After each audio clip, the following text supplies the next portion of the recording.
नमस्कार दोस्तों, मेरा नाम संजय है। मैं एक शराबी हूँ। हाय संजय भाई। हेलो। ईश्वर की कृपा एक साथ और ये सुंदर प्रोग्राम के माध्यम से आज सोबर हूँ, खुश हूँ, एक अच्छा जीवन जी रहा हूँ। सभी भाइयों का मैं स्वागत करता हूँ इस स्पीकर मीटिंग में। और सबसे पहले मैं थैंक्स बोलना चाहूंगा जे पिंक सिटी ग्रुप, मेरे सारे को होस्ट जितने जो प्रेजेंट है यहाँ पे, उन सभी को थैंक्स बोलना चाहूंगा कि उन्होंने मुझे ये सर्विस करने का मौका दिया। तो आज का टॉपिक जैसे इमोशनल सोब्राइटी है, तो दोस्तों जब मैं अल्कोहलिक्स एनोनिमस में पहली बार आया, इमोशनल सोब्राइटी तो क्या, मुझे तो मैं जिस वजह से आया था, मैं तो सोब्राइटी के लिए भी मैं क्लियर नहीं था कि मैं सोब्राइटी के लिए आया। एक्चुअली मेरी लाइफ में उस टाइम पे बहुत सारी चीजें चल रही थी जब मैं ये में आया। मेरा बिजनेस कोलैप्स हो चुका था, मेरे मेरे पे बहुत बड़ा कर्जा हो चुका था, फैमिली लाइफ एकदम डिसगस्टेड हो चुकी थी, मेरी वाइफ मेरे पेरेंट्स लिटरली फ्रस्ट्रेटेड हो चुके थे मेरे सेल्फिश सेल्फ सेंटर्ड बिहेवियर से। और शायद वाइफ तो बिल्कुल इस कगार पे थी कि शी कुड हैव डिसाइडेड, वो छोड़ छोड़ के जाना भी सोच सोच चुकी थी अपने माइंड में। तो एक तरह का एक एक एक लाइफ में जो पेन होता है ना, वो पेन लेके मैं अल्कोहलिक्स एनोनिमस में एंट्री करी थी। और मैं जो ढूंढ रहा था, एक पेन रिलीवर ढूंढ रहा था, एक पेन किलर टाइप, कि मैं इधर आया इसलिए था। तो और दोस्तों ये उसी दौरान मेरे को, मेरी वाइफ को अल्कोहलिक्स एनोनिमस का मैसेज मिला था। और मुझे ये एक ही मीटिंग पहली मिली थी अल्कोहलिक्स एनोनिमस की, भोपाल में। एक लेडी बैठा करा करती थी, उनका नाम था ट्राउडल ट्राउड, वो थी वेस्ट जर्मनी से। उनसे मुलाकात हुई और उन्होंने कहा कि what is wrong with you, is anything wrong with you. जब मैं पहली बार गया था ना, तो एक बड़े जिसको कहते हैं ना, उस तरीके से बात शुरू हुई थी, कॉन्वर्सेशन शुरू हुआ था कि समथिंग रॉन्ग विथ यू। दोस्तों मैं आपको बताऊं, मेरे को अगर अल्कोहलिक्स एनोनिमस में आने के पहले अगर कोई भी ये सवाल पूछता था कि is something wrong with you, तो मेरा एक तरह का एक स्टैंड हुआ करके मैं उसको बिल्कुल ये प्रूव करने की कोशिश करता कि there is nothing wrong with. मैं उसको कुछ हमेशा यही प्रूव करने की कोशिश करता, और मैं उसके तरह तरह के फिर उसके पीछे वो रीजंस दे देता था, या वो बहाने बताता था, कारण बता देता था कि क्यों नथिंग इज रॉन्ग विथ। बड़ा प्रोजेक्ट मिलने वाला है मुझे, अभी मेरे बैंक में इतना अमाउंट है, इस तरह की बातें करके अपने आप को मैं बेवकूफ बनाने की कोशिश करता था। दूसरों को तो मैं बना नहीं पाता था, हालांकि पूरी दुनिया जानती थी, लेकिन मैं अपने आप को बनाता था। बट मैं जब पहली बार अल्कोहलिक्स एनोनिमस में आया, एंड जब ये सवाल मुझसे उस लेडी ने पूछा था ना, तब I said yes. That was the first time I said yes. I feel there is something wrong with. तो एक तरह से जब मैं ए में आया था, तो मैं पूरा टूटा हुआ ही था अंदर से बाहर, मतलब completely I had all the problem, external और इंटरनल दोनों ही थी। Whether it is health, whether it is money, whether it is सब, सिचुएशन मेरी ऐसी थी। सो एक ब्रीफ इंट्रोडक्शन दे रहा था मेरा बैकग्राउंड का, कि how it all started with my life. और ये लेडी ने बोला लेट्स डू अ मीटिंग। यहाँ पे भोपाल में मीटिंग तो थी नहीं, और वो मुझे मीटिंग्स ले जाया करती थी। एंड ऐसे ही कुछ पीरियड चलता रहा। एंड एक 3 1 महीने के बाद वो चली गई, कुछ और मेंबर्स आए। There were some members who came here, और कुछ दिल्ली के थे, और वो स्टेशन थे भोपाल में, 2 साल की उनका कुछ टेन्योर था, इसलिए आ गए। और इस तरह से एक छोटा सा ग्रुप था, मैं जाता था, मीटिंग करता था, अपना ड्रंक लॉग शेयर करता था, यही सोचता था कि this is recovery, this is recovery. लेकिन दोस्तों जब मैं ए में आता था, लोगों की शेयरिंग सुनता था, मुझे कुछ समझ में नहीं आता था, मुझे एक वर्ड समझ में नहीं आता, ये क्या बोल रहे हैं यार ये लोग, एक वर्ड समझ में नहीं आता था। And I was not able to understand what was wrong with me. अगर कोई मुझे उस वक्त ये पूछता था ना कि what is wrong with you, तो मैं एक ही बात बोलता था कि मेरी मेरी प्रॉब्लम है ना, अ, शराब है। मेरे को शराब से प्रॉब्लम है, और इसलिए मेरी सारी शेयरिंग्स भी शराब से ओरिएंटेड ही हुआ करती, कि मैं यहाँ पीता था, वहां पीता था। Luckily I was one of those few people, जो कहते हैं ना, भगवान की हमेशा मेरे पे बहुत बड़ी कृपा रही कि मैं पहले दिन से ही सोबर हो गया था, शराब से दूर हो गया था। बट मेरे लिए यही था, क्योंकि मैंने अपना जो प्रॉब्लम जो है ना, वो डायग्नोस करके रखा था कि शराब है। लोगों की शेयरिंग सुन के ये करके सब, मैंने ये अपना प्रॉब्लम ये डायग्नोस किया हुआ था। एंड बट मैं आई वॉज नॉट हैप्पी।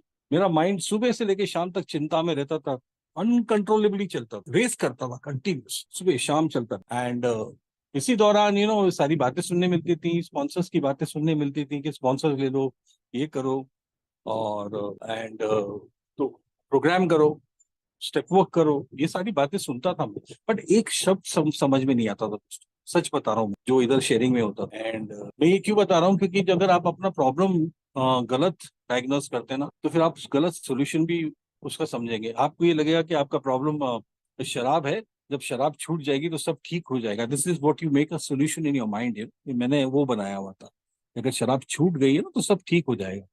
सो मेरा भी यही समाव एक मुझ पे कुछ कृपा हुई, कुछ लोग बॉम्बे से आए थे, उसमें एक बंदा, मैंने उसकी शेयरिंग सुनी, मैं अट्रैक्ट हो चुका था और I went and approached him and I took him as a sponsor. I did not take, मैं इसलिए इसको स्पॉन्सर नहीं लिया था कि वो बहुत रईस आदमी या उसकी उसकी शेयरिंग बड़ी अट्रैक्टिव थी, या उसके उसके अंदर मतलब मेरे को एक ग्लैमर दिखाओ, ऐसा कुछ नहीं था उस बंदे में। दो, he was quite rich, but वो अट्रैक्ट नहीं कर रहा था मुझे।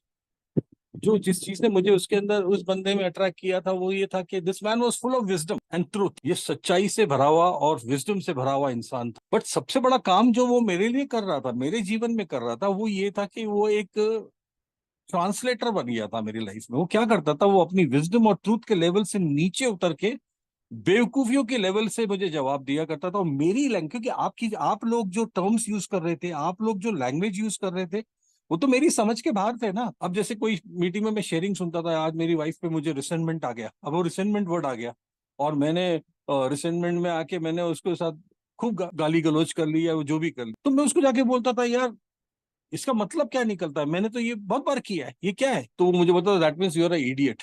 वो इस लेवल पे मुझे लेके आता था। It use to boil me, get me down, नीचे लाता था। Sanjay, that means you are an idiot. अगर कोई इंसैनिटी वर्ड यूज करता था तो मुझे लगता था कोई पेशेंट के ऊपर जो इलेक्ट्रोड्स लगे रहते ना, बाल, उसको शॉक देने के लिए जो वायर लगे रहते, तो वो इंसैनिटी मुझे समझ में आती थी। इंसैनिटी की बात ये होती है, इंसान इस तरह की इस तरह की because I was not knowing anything about about this programme, nothing, कुछ भी नहीं हो, मुझे कुछ समझ में भी नहीं आता था।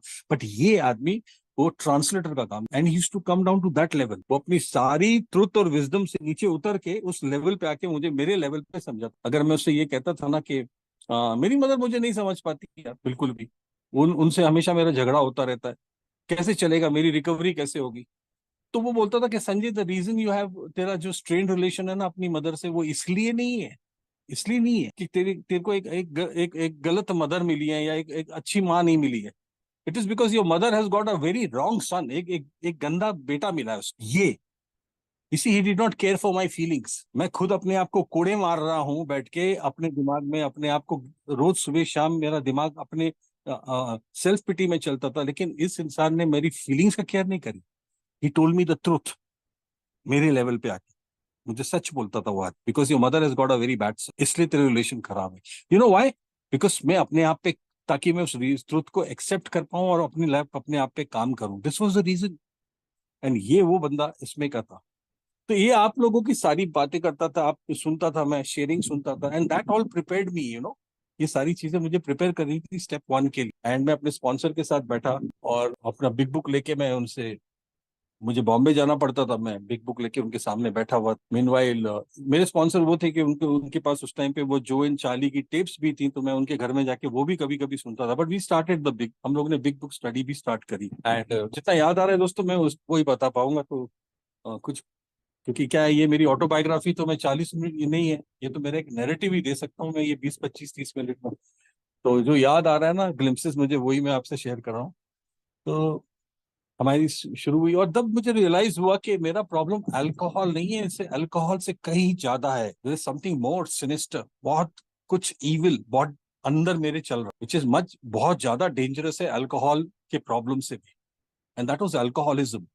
वो थ्री फोल्ड डिजीज की जो बात करते हैं ना, वो मेरे अंदर चल रही थी। एंड ये मेरे को उनके साथ शेयर, जब मैं फर्स्ट स्टेप कर रहा था, स्टेप वन, तो ये बातें मुझे पता चली अपने अपने बारे में, अपनी डिजीज के बारे में। And the thing is that we came to the second part of the problem. Though allergy was discussed, but we came to the second part, क्योंकि एलर्जी के बारे में मैं बहुत सुन चुका था ये में और मीटिंग्स में और इसमें। But when we came to the second part, that was that उसने बताया कि you have a mind which can not differentiate the true from the false. मतलब आपके पास एक ऐसा दिमाग है जो सही और गलत का फर्क नहीं जानता। और ये बात बिल्कुल सत्य लगी, क्योंकि अगर आपको इमोशनल सोबराइटी की बात करनी, तो आपको इस बात को अंडरस्टैंड करना बहुत जरूरी हो जाएगा कि सही क्या है और गलत क्या है। और दोस्तों, इस पार्ट से, इस वजह से, ये जो मेरा दिमाग है ना, जो सही और गलत नहीं समझ पाता है, वो क्या करता है कि उसकी वजह से जब एक छोटा सा विंडो मेरे पास रहता है, एक छोटा सा पर्सपेक्टिव रहता है, क्योंकि मैं जितना जानता हूँ, जितना समझ सकता हूँ, मैं उस हिसाब से ही काम करता हूँ। मेरा दिमाग जो बोल रहा है मेरे लिए तो वही सही है ना। तो मैं एक छोटा सा विंडो लेता हूँ, मैं वो पूरा पर्सपेक्टिव लाइफ का नहीं रहता, अच्छे से देख नहीं पाता हूँ मैं। और उस वक्त जब मेरे अंदर कोई इमोशनल उबाल आता, किसी वजह से कोई ने कुछ बोल दिया, या कुछ कोई वजह हो गई, या कोई थ्रेट आ गया, कोई नोटिस आ गया मेरे पास, मैंने कहा ना मेरे पे बहुत बड़ा कर्जा, तो मैं समझ नहीं पा कि सही क्या है गलत। और मैं जो मेरा माइंड मुझे तरह तरह की कहानियां बोलना चालू, उस पीरियड में एक क्वेश्चन मेरे दिमाग में आता है कि क्या है जो इस वक्त तुझको सबसे ज्यादा अफेक्ट कर रहा है। और मेरा माइंड तरह तरह के मुझे झूठ बोला, ये बीवी की वजह से हो रहा है, ये फादर की वजह से हो रहा है, ये इसकी वजह से हो रहा है, और मैं उस पर एक्शन ले लेता हूँ। और दोस्तों मैं आपको बताऊं, मेरे को मेरे प्रॉब्लम ने इतना मुझे प्रॉब्लम नहीं दिया जितना मेरे सॉल्यूशंस ने मेरे को प्रॉब्लम्स क्रिएट। मेरे दिमाग से जो बने हुए सॉल्यूशंस थे उनने मुझे सबसे ज्यादा प्रॉब्लम्स क्रिएट करे। जैसे कि मिसाल के तौर पे जब मेरे पे एक बैंक का कर्जा था, जब उसका नोटिस आया, तो जब मैं ये बात उस पॉइंट पे आके सोचने लगा कि ऐसा इस वक्त क्या है जो सबसे ज्यादा मुझे अफेक्ट कर रहा है, मुझे या मेरी सोब्राइटी को, तो मुझे लगा कि ये बैंक लोन अफेक्ट कर रहा है। तो उसको चुकाने के लिए मैंने दूसरा लोन ले लिया, और फिर दो बैंक के पैसे चुकाने के लिए तीसरा बैंक का लोन, और ऐसे करते करते करते मैं तकरीबन 12 13 14 बैंकों से लोन ले चुका था। This was my way of living, this was my way of, मैं ऐसे जीता दोस्त। मैं इस बात को, क्योंकि उस वक्त ये देखिए मैं उस स्टेज पे था कि ईश्वर मेरे जीवन में आया नहीं था, I had not completed my step, वो मेरा हुआ नहीं, और ह्यूमिलिटी मेरे में थी नहीं, एक ईगोसेंट्रिक लाइफ में लीड कर रहा था। तो ये डिसीशंस में मतलब इसकी वजह से ये हो रहा था कि मेरे सारे डिसीशंस इस तरह के बन दोस्त। एंड देन आई थॉट कि I have to become serious in this programme, क्योंकि मेरा प्रोग्राम भी जो था ना वो एक सिरे से नहीं चला था। मैं कभी जा रहा हूँ, कभी वो बुला रहा है तो नहीं जा रहा हूँ, कभी जा रहा हूँ कभी नहीं जा रहा हूँ, बट इन प्रॉब्लम्स ने मेरे अंदर इतना बड़ा होल क्रिएट करना शुरू कर दिया था कि उसका पेन मैं बर्दाश्त नहीं कर पा रहा था। And then I picked up my tools, I said नहीं, अब करना पड़ेगा प्रोग्राम, अब करना पड़ेगा। एंड मैं दौड़ के फिर वो प्रोग्राम करने, आगे का प्रोग्राम जो पार्ट था वो करने के लिए मैं स्पॉन्सर के पास गया। And this time I was serious तो मैं जब अपने फोर्थ फिफ्थ स्टेप पे आया, और जब मैंने अपने उनके साथ बैठ के अपना जो एंटायर फिफ्थ स्टेप उनके सामने शेयर किया, और मैं वो 1 घंटे के लिए जब हम बैठते हैं ना कि when we check our sincerity, कि क्या मैंने सीमेंट और मिट्टी मिक्स प्रॉपर्ली करी कि नहीं करी, क्या वो स्टोन्स प्रॉपर्ली फिक्स किए कि नहीं, क्या मैं कुछ मिस तो नहीं कर गया। दैट टाइम पहली बार आई वाज, मैं एक तरह का अचंभित हो गया कि यार I could find myself to be sincere, I was actually trying to be sincere. ये पहली बार हुआ था मेरे से। तो दोस्तों क्यों मुझे ऐसा मैं अचंभा हुआ, क्योंकि मैं वो इंसान हूं जो आधी रेस में दौड़ के वापस आ जाता है। मैं स्टार्ट और रीस्टार्ट करने वाला बंदा हूं। मैं एकदम एक सिरे से चलने वाला आदमी तो था नहीं कि मैं एक साथ चलूं और फिर चलता गया और रेस को पार कर लूं, नहीं, उसमें का आदमी नहीं था। मैंने कहा ना मेरे स्टेप वर्क्स ऐसे ऊपर नीचे होते थे, मैं सीधा नहीं चलने वाला आदमी था। लेकिन दिस टाइम आई सॉ कि नहीं, आई वाज सिंसियर यार। एंड दोस्तों फिर उसने मेरे सामने ये, मेरे स्पॉन्सर ने 6 7 स्टेप की मेरे सामने प्रेयर रख दी, और बोली ये वो प्रेयर्स जो तुम्हें करनी है आफ्टर मेरे अंदर से जो मेरे डिफेक्ट्स निकल के आए थे। तो उसके बाद उन्होंने ये प्रेयर्स मुझे बोली, ये दोनों तुम्हें प्रेयर्स करनी है, and God will show you, give you the answers in your it's. आगे वाली देखिए, हम चाहे ना तो जिंदगी भर 6 7 स्टेप की प्रेयर करते रहे और कुछ भी नहीं होगा, till the time we don't take the further action. दोस्तों 6 7 स्टेप में मैं सर्किट बनाता हूँ कि ईश्वर की रोशनी आएगी, बट मुझे आगे जाके उसके स्विच ऑन करने होते हैं, आगे जाके मुझे कार्य करना होता है, तब जाके रोशनी आती। सिर्फ सर्किट बनाने से कुछ नहीं होगा, और मैं सिर्फ प्रेयर करता रह गया तो सिर्फ प्रेयर ही करता रहूंगा 6 7 स्टेप की, कोई चेंज नहीं आएगा till the time I don't take further act. और दोस्तों वो मुझे करना जरूरी था, और मैंने वो करना शुरू किया। 8 9 स्टेप लिया। जब मैंने 8 स्टेप लिया, आई हाफ वे थ्रू ही मुझे अच्छा लगने लग रहा था, जब मैं आई वॉज विलिंग इनफ कि मैं इन लोगों से अमेंड्स करूंगा, ये रेस्टिट्यूशन करूंगा, बैंक्स को अप्रोच करना चालू किया मैंने, उनके नोटिस का जवाब देना शुरू करा, जहां जहां मैं जो दे सकता था पैसा उनको देना शुरू करा, जिन जिन के साथ कोई पर्टिकुलर प्रपोजल साइन करके अरेंजमेंट्स कर सकता था वो करना शुरू करा। अब सबसे, अगर मैं कहूं कि इसमें मुझे सबसे बड़ा अगर बेनिफिट इस चीज में क्या मिला, तो एक एक कहते हैं ना, एक सेंस ऑफ रिलीफ, एक न्यू फाउंड पीस वो फील होनी शुरू हो गई दोस्त। एक अंदर से एक गहरी सांस लेनी शुरू कर। अब वो क्या हुआ था कि वो पैसे का गटर जो मेरे सामने था ना, वो था, बट अब वो वैसा नहीं था यार, वो वैसा नहीं था, वो ठीक हो रहा था। वो रिलेशनशिप का जो प्रॉब्लम चल रहा था फैमिली में मेरे पेरेंट्स के साथ, मैं कई बार बहुत बार ये शेयर कर चुका हूँ, इसलिए बहुत डिटेल्स में नहीं जा रहा हूँ। I am just trying to be around the topic. अपनी रिलेशनशिप में जो प्रॉब्लम था मेरी वाइफ से, वो इम्प्रूव होने लगा दोस्तों। अब मैं लड़ नहीं रहा था, है ना, व्हाट, उन लोगों से लड़ नहीं रहा था। मेरे झगड़े कम हो गए घर में भी, मेरी वाइफ से, मेरे पेरेंट्स से, ए मेंबरों से, क्योंकि ये प्रॉब्लम्स तो मैं ए में भी लेके गया था। और उनसे झगड़े कम होने और थोड़ी सी यूजफुलनेस फील करने लगा, चीजें होने लगी लाइफ में थोड़ी थोड़ी करके। कुछ कुछ लोन चुकने लगे मेरे, कुछ कुछ मुझे एक बेटर जॉब्स मिलने लगे, no, I could feel the joy of life this time. वो कहते हैं ना, एक तो वो जो जो जॉय जिस पे हमारी आत्मा फीड करती है, वो फील, एंड आई फेल्ट कुछ ना कुछ हो जाएगा, कुछ ना कुछ हो जाएगा यार दोस्त। एंड ये चलता रहा दोस्तों। एंड अब देख, and I reach to the step of 10th, 10th step पे पहुंचा, स्टेप 10 पे आ गया था तब तक। And I was in the process of doing my 9th step. And मेरे स्पॉन्सर ने मुझे बोला कि you have to take before the steps. दोस्तों मैं आपको बताऊं कि आज मैं किसी चीज को नेगेट नहीं कर रहा हूँ, जो मैं बोलने जा रहा हूँ ये सिर्फ मेरा ओपिनियन है। बट आज मैं जिस स्टेज पे हूँ, आज मैं जिस स्टेज पे हूँ, अगर आप मुझसे पूछें तो जस्ट एलिमिनेशन ऑफ अल्कोहल या elimination of your character defect, जो आपने अपने कैरेक्टर डिफेक्ट पे काम कर लिया है, या आपने शराब से दूर रह के अपने कैरेक्टर डिफेक्ट पे काम कर रहे हैं, अगर आप उसको सोचें तो that is your recovery, that is recovery, I would say. मेरे लिए नहीं है वो, that is not enough, that was not enough for me. Because ये जो चीज जो थी ना, कि जब 10th स्टेप में मैं आया ना, तो I had to go towards, I had to go, वो कहते हैं ना 10th स्टेप में वो कहा गया ना कि now you will enter into the world of spirit. और अगर आपको इमोशनल सोब्राइटी का अगर कोई सही एड्रेस चाहिए ना, तो वो ये वर्ल्ड ऑफ स्पिरिट ही है। That was the 10, 11 and 12। अभी तक तो सिर्फ मैंने प्रॉब्लम सॉल्व किए थे दोस्तों, जो अभी तक मेरे साथ, जिनको लेके मैं ए में आया। But now I had to grow, and you have to grow. सिर्फ कैरेक्टर डिफेक्ट पे काम कर लिया है मैंने, और शराब से दूर रह के जी रहा हूँ। And if I think that that is, because Alcoholics Anonymous के पास is got 99% more to offer to, and that is to be, to have a working relationship with my higher power. तो वो, उसकी तरफ मुझे जाना है दोस्तों। एंड दोस्तों वो 10 स्टेप का अब देखा जाए तो देखिए, मैं बचपन से ही अपने जीवन में गड्ढे खोदता आया हूँ। 10th स्टैंडर्ड में आई वॉज, बचपन से ही एक इरिस्पॉन्सिबल, एक सेल्फिश, सेल्फ सेंटर्ड लड़का था, क्योंकि मैं इकलौता था। तो इसलिए मैं अपनी एजुकेशन को भी बहुत ही अच्छी अचीवमेंट वाली एजुकेशन नहीं बोलूंगा, दो मैंने अपना ग्रेजुएशन कर लिया, बट आई डिड नॉट, मैंने वहां कोई डंकी नहीं बजाए, यू नो। फिर उसके बाद मैं अल्कोहलिज्म का मेरा दौर शुरू हुआ। तो मैं डे बाय डे, जब जितनी बार लोगों को हर्ट कर रहा था, अपने आप को हर्ट कर रहा था, एक गड्ढा खोदे जा रहा था, जो उसको deeper and deeper and deeper level पे लेके जा रहा था।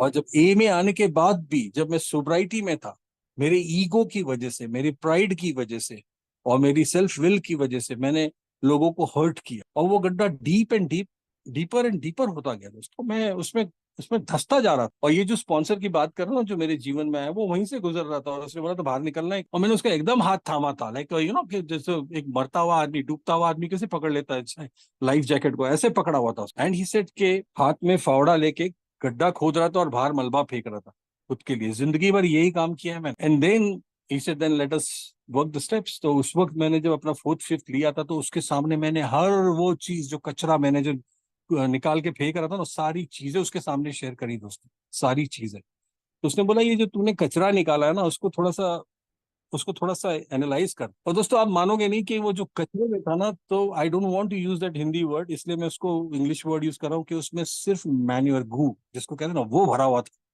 मैं सर से पैर तक गंद से भरा हुआ आदमी था। I was full of dirt, मैं वो आदमी। So coming back to 10th step, 10th step बोलता है ना कि you have to grow in effectiveness and understanding. So चार चीजें जो थी उन्होंने बताई, चार चीजें आपको देखनी है, और चार उसके सोल्यूशन, चार उसके वेज हैं उसको डील करने के। You have to look for resentment, fear, dishonesty and inconsideration, selfish and, और चार चीजें जो आपको करनी है, कि पहले उसके जो जो भी है उसको आइडेंटिफाई करना and immediately pray to God. Secondly discuss and make amend, and तीसरा and fourth is to resolutely turn your attention to others, मतलब किसी और के साथ कुछ हेल्पफुलनेस की तरफ जाना। This is what was told, this is how you grow in effective and understanding.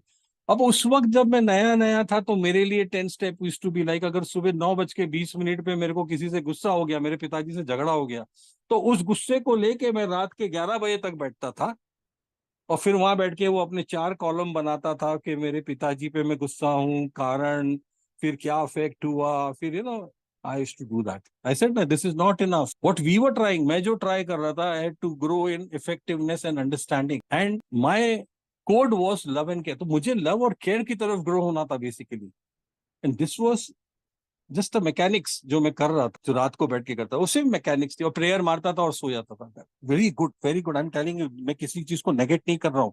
Very effective things, और जरूरी है। This is how we start, but you have to grow, उस पर ग्रो होना है मुझे। If I want anything like emotional sobriety, क्योंकि emotional सोब्राइटी evolve होती है अंदर से निकल, आई हैव वर्च्यूज की तरफ मुझे जाना है, that love and care, that kindness, वो जेनरस होना, दूसरों के प्रति हेल्पफुल होना, वो होना बहुत जरूरी था दोस्तों।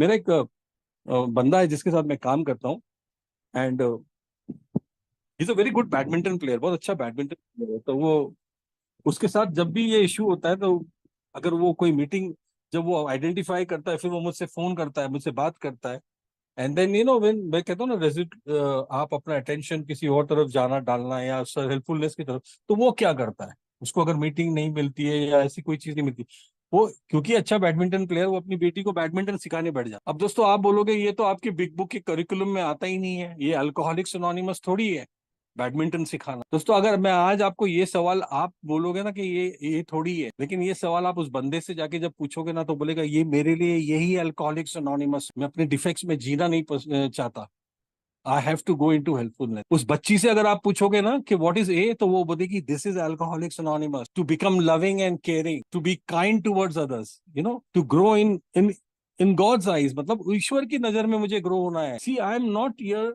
इन अल्कोहलिक्स अनोनिमस, मैं इसलिए नहीं आया हूं कि मैं अपनी रिकवरी का एग्जाम्पल बनूं लोगों के सामने, मैं ईश्वर के लव एंड केयर का एग्जाम्पल बनने के लिए अल्कोहलिक्स अनोनिमस में आया हूं, so that I can help the next alcoholic, जो दूसरा अल्कोहलिक इस मीटिंग रूम में आज आस लगा के बैठा है ना, उसको कुछ मिल जाए। और इसलिए जब मैं मीटिंग करने आया था ना, ये शेयरिंग करने, तो मैंने ईश्वर से एक ही प्रार्थना की थी कि ईश्वर, मैं यहाँ से बोलने जा रहा हूँ, दिल से बोलूंगा, जो आएगा वो बोलूंगा, बट वहां जो बैठा हुआ बंदा सुनने आया ना, अगर उसको जिस चीज की जरूरत है, अगर मेरे मुंह से ना निकले, तो तू किसी रूप में उसको वो जरूर सुनाना जिसके लिए वो यहाँ मीटिंग में बैठा हो। दोस्तों ये था मेरे लिए इमोशनल सोब्राइटी का definition. This was my emotional sobriety, और this was my vision A में आने के, to become of maximum service to the other. दोस्तों ये था उस बच्ची के लिए, यही अल्कोहलिक्स अनोनिमस है। मेरी बेटी के लिए, उसके लिए, मेरी बेटी के लिए मैं एज अ पिता काम करूं, और उसकी जीव उसकी उसकी उसके उसकी लाइफ के कंस्ट्रक्शन में उसकी हेल्प करूं, वो अल्कोहलिक्स अनोनिमस है उस बच्ची के लिए। मेरी वाइफ के लिए एक लविंग केयरिंग हस्बैंड बनना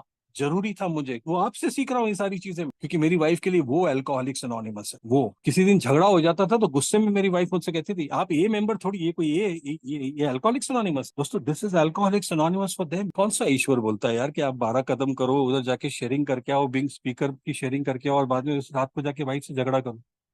कौन सा ईश्वर ये बोलता है? I don't think so, doesn't make sense actually, effects पे काम कर लो, कुछ भी कर लो, बट अगर ये हो रहा है तो it is not make. And कहते हैं ना कि spiritual knowledge and spiritual experience, दोनों में बड़ा फर्क होता है दोस्तों। अगर वो आग की जो फिजिक्स है ना, मैं आपको जिंदगी भर समझा दूंगा, बट उसकी जो ठंडों में जो उसकी जो गर्मी है ना, वो जब ही आपको मिलेगी जब आप आग के सामने जाके खड़े हो, और उस वार्मथ को लेके मुझे फिर जाना है। This is the step 11, I have to go closer to God, मुझे ईश्वर के नजदीक जाना है, इस वार्मथ को लेके मुझे ईश्वर के नजदीक जाना है, और फिर यही वार्मथ लेके मैं लोगों के पास जाता हूँ, मैं ए में आता हूँ, मैं अपनी फैमिली में लेके जाता हूँ।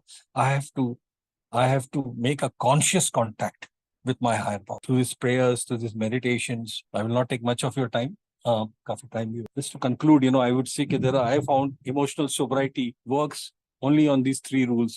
One, सबसे पहले तो मुझे एक काम करना होता है कि you have to allow God to come in your life in any way. Whether आप चाहे मीटिंग अटेंड करो, you take a sponsor, you work the steps, whether you do speakers meeting, जो भी हो सकता, जो मैक्सिमाइज कर सकते हो आप अपनी लाइफ में, सर्विस, सबसे पहले ईश्वर को अपने जीवन में लाना होता है। This is rule number 1। This is all this prayers, ये सब इमोशनल सोब्राइटी से लिंक्ड है। रूल नंबर 2 इज टू, जो भी आपको मिला उसके बाद वो सारा का सारा किसी और को जाए। And rule number 3 is to keep repeating this rule number 1 and 2 again and again in your life, every day in your. कहते हैं ना, wash rinse repeat, wash rinse repeat, wash rinse, धोया निचोड़ा फिर धोना है। वही करना है, वही करना है दोस्तों। और यही मैं करता आया हूँ, यही वो कोड है इमोशनल सोब्राइटी का। दिस इज इमोशनल सोब्राइटी कि सबसे पहले ईश्वर को अपने जीवन में आने के लिए मुझे हर वो प्रयास करना, ईश्वर आपसे दूर रहना है, स्टेप वर्क करना है, स्पॉन्सर लेना है, मीटिंग्स करना है, ओल्ड टाइमर्स के साथ डिस्कशंस करना है। I don't know about today, but मेरे जमाने में we really respected old time. And हमको ऐसा एक, मैं आज पता नहीं क्यों मेरे को एक एक्सपीरियंस नहीं ऐसा है मेरे जीवन का कि जब मुझे ओल्ड टाइमर ने, किसी भी ओल्ड टाइमर से मुझे सपोर्ट नहीं मिला हो या सीखने को ना मिला हो। I was open with this, मैं एक ओपन माइंड लेके इधर आया और मैंने बहुत सीखा है, और मुझे वो जो लाड़ प्यार मिलना चाहिए वो सारा मिला अल्कोहलिक। सो वो करके ही, क्योंकि वो तब रियलाइज हुआ कि ईश्वर इन लोगों के थ्रू मेरे जीवन में काम कर रहा था। That is how I allowed, because मैं विलिंग था दोस्तों। एंड उसके बाद आज मैं वही करता हूँ। कोई भी मदद मांगता है, नेवर से, मेरे अंदर का एक मशीन है जो हमेशा यस में रहती है, नो कभी नहीं बोलता मैं। I am always open for help, any part of any moment of my life. अगर इफ आई फाइंड, मैं देखता हूँ कि अगर वो बंदा बहुत विलिंग भी है, ऑनेस्ट भी है, आई एम ऑलवेज देयर। सारा का सारा जो मुझे निचोड़ मिला है मैंने आपके सामने रखा। दो मैंने कहा ना, it is not my autobiography, ये मेरी कोई ऑटोबायोग्राफी नहीं है, एक नरेशन है, नैरेटिव है। 30 मिनट में मुझे अपनी रिकवरी की आपके सामने शेयरिंग रखनी थी, and I keep repeating that every day दोस्तों। And every day I find that grace of God coming in my life. हर दिन वो ग्रेस मैं अपने जीवन में देखता हूँ। हर दिन एक नई अपॉर्चुनिटी है to serve my God and to the other, and for me that is a personal society. Thank you so much.